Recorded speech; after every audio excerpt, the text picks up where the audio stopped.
A lot of people aren't broke. They just look expensive. Nice phone. Clean sneakers. Good car lease. Drinks on Friday. Vacation photos that look kind of Swiss Alpine level tidy. From the outside, it all seems pretty solid. You'd assume they're doing well. But here's the odd part. Behind a surprising number of those lifestyles, there's a quiet, uncomfortable truth. They're financially stuck. Not because they're reckless. Not because they're lazy. Actually, most of them are pretty switched-on people. Smart, educated, ambitious. The sort of people who say things like, "Yeah, I'm investing. I just need to get a few things sorted first." And if you zoom out, you'll notice something slightly unsettling. The pressure to look successful often arrives years before actual wealth does. And once that pressure starts, it quietly begins draining your future. Not in one dramatic mistake, not in some catastrophic financial disaster, but in hundreds of small, socially acceptable decisions. Decisions that feel normal, reasonable, even deserved. Until one day you wake up and realize something uncomfortable. You've been working hard for years, and somehow your money still feels tight. And here's the strange part. The real problem usually isn't your income. It's the invisible cost of performing success. And once that cycle starts, it's surprisingly difficult to escape. 1. The performance stage. There's a moment that happens to almost everyone in their 20s. You get your first real paycheck. Not the student job. Not the part-time gig. The first one that makes you think, all right, this is proper adult money now.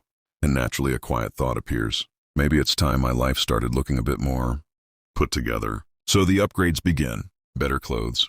A nicer apartment. Maybe a car that feels a bit less university parking lot. Nothing ridiculous. Just normal improvements. Because after all, you worked hard for it, right? And socially, this stage gets reinforced constantly. Your mates upgrade their lifestyle. Co-workers do the same. Instagram makes everyone else look like they're absolutely crushing it.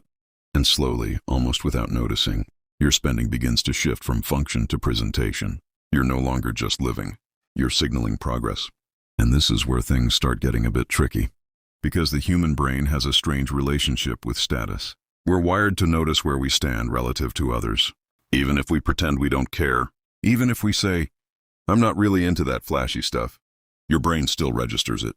Nice watch, new car, better apartment. And eventually you start thinking something slightly dangerous. Maybe I should level up a bit too. Now here's the uncomfortable part. Most people think lifestyle upgrades happen after wealth. But in reality, they usually happen long before it. The lifestyle arrives first. The wealth, hopefully, later. And that small reversal creates a financial trap. Because once your lifestyle starts performing success, it becomes very hard to scale it back. And this is where the invisible cost quietly starts building. 2. The silent money leak. Let's pause for a second and think about something slightly awkward. Most people know roughly what they earn, but very few know what their lifestyle actually costs. Not just rent, not just groceries. The full system. Subscriptions, convenience spending, ride shares, social nights, delivery apps, quick, online purchases that somehow arrive 3 days later. Individually, none of these feel serious. They're just part of modern life. A little convenience here, a bit of comfort there. But here's where things get quietly brutal. Lifestyle spending doesn't just cost money, it costs time. A $120 dinner isn't just $120. It might be 4 hours of your working life. A car payment isn't just a bill. It might represent an extra year of employment later in life. And most people never calculate this because they're thinking about affordability, not opportunity cost. And opportunity cost is sneaky. It's the money you could have kept growing. The investment that never happened. The compounding that never started. It's the quiet future that disappears without drama. And this is where things start to compound. In the wrong direction. Because when your lifestyle expands early, your savings rate shrinks. And your savings rate is one of the most powerful wealth drivers in your 20s. Not your intelligence, not your job title, not even your salary. Your ability to keep a gap between what you earn and what you spend. That gap is where freedom begins. But if your lifestyle quietly consumes that gap, you can earn more every year and still feel financially stuck, which leads to something even more uncomfortable. 3. The status loop. Here's the bit most people don't like hearing. Looking successful can become addictive. Not in an obvious way, more like a subtle social feedback loop. You buy something nice. People notice. You feel a small bump of validation. Not massive, just enough. Maybe someone says, "Mate, that's a clean car." Or, "Your place looks proper nice." Tiny hits of approval. And your brain quietly registers. That felt good. So naturally, You keep reinforcing that behavior.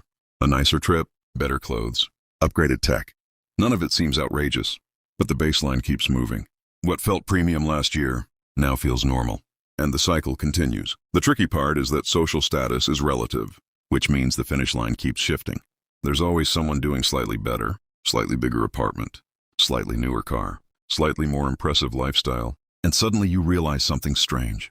You're not just building a life. You're participating in a silent competition, one that nobody officially signed up for, and the cost of staying competitive is often paid by your future self. Now here's the discomfort moment. Take a second and think honestly. How many purchases in the past year were truly about utility? And how many were about identity? Not judging, just observing, because most of us have done this. The I deserve it purchase, the everyone else has one purchase, the it'll make life feel more sorted purchase. And individually, they feel harmless. But collectively, they quietly reshape your financial trajectory. And this is where the invisible cost becomes real. Because money spent on appearance of success rarely compounds, but money invested in actual assets does, which means every year spent performing success is a year your wealth engine isn't fully running, and that delay matters far more than people realize. For the time shift, nobody notices. Here's something slightly unsettling. Most people assume wealth is about earning more money, but a massive part of wealth is actually about starting earlier. Time does most of the heavy lifting. Compounding is slow at first, almost boring. Then suddenly, it becomes powerful. But here's the catch. Every year you delay serious investing. You make the climb steeper later. If your 20s are mostly spent maintaining a lifestyle image, your 30s often become the decade of catching up. More pressure, more urgency, more financial stress. And this is why the invisible cost is so dangerous, because it doesn't show up immediately. Everything still looks fine. You're paying your bills. You're enjoying life. Your friends are doing similar things. Nothing feels wrong until a moment arrives, usually somewhere in your late 20s or early 30s, when someone around you starts pulling ahead financially. Not because they're smarter, but because they quietly built systems earlier. Investments, assets, automated savings. While everyone else was upgrading their lifestyle, they were upgrading their balance sheet.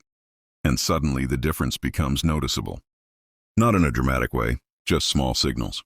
Less stress about money, more flexibility, the ability to say no to certain jobs. And that's when many people realize something slightly uncomfortable. The real flex was never the lifestyle. It was the freedom. Here's the mindset shift most people eventually discover. Looking successful and being financially secure are often completely different games. One is about external signals. The other is about internal systems. External signals are expensive. Internal systems quietly build power. And the interesting thing is, once you understand this difference, the pressure to perform success starts to fade. Because you realize something. Real wealth is often deliberately boring. Calm investing, simple habits, automated systems running quietly in the background. Nothing flashy, nothing Instagram-worthy, just consistent decisions that compound over time. The irony is, the people who eventually achieve the most financial freedom usually spend years looking fairly ordinary. Normal car, normal apartment, normal lifestyle, while their investments quietly grow in the background. And one day, the compounding becomes visible, not because they tried to signal status, but because they built actual financial leverage. Now, this doesn't mean you shouldn't enjoy your money. Life isn't meant to be some extreme austerity experiment. But there's a powerful question worth asking before major lifestyle upgrades. Am I building the appearance of success or the foundation of it? Because one gives you short-term validation. The other gives you long-term control. And control is the thing most people are actually chasing. Control over time. Control over work. Control over choices. That kind of freedom rarely arrives from impressive spending. It usually arrives from years of quiet financial discipline, which brings us to something slightly counterintuitive. Wealth rarely comes from exciting decisions. It's usually built through boring ones, the ones nobody notices, the ones that feel small at the time, the automatic investment, the decision not to inflate your lifestyle, the quiet habit of keeping your spending slightly below your income, year after year. Individually, these choices feel minor, but together, they create the financial stability most people are actually looking for. And if this idea of boring decisions quietly building wealth resonates with you, there's another video on this channel that goes deeper into exactly that mindset. It breaks down why the calm, unglamorous financial habits most people ignore are often the ones that build the most powerful long-term wealth. You'll see it on the screen right now. Because once you understand that principle, money stops feeling like something you're constantly chasing and starts behaving more like something quietly working for you.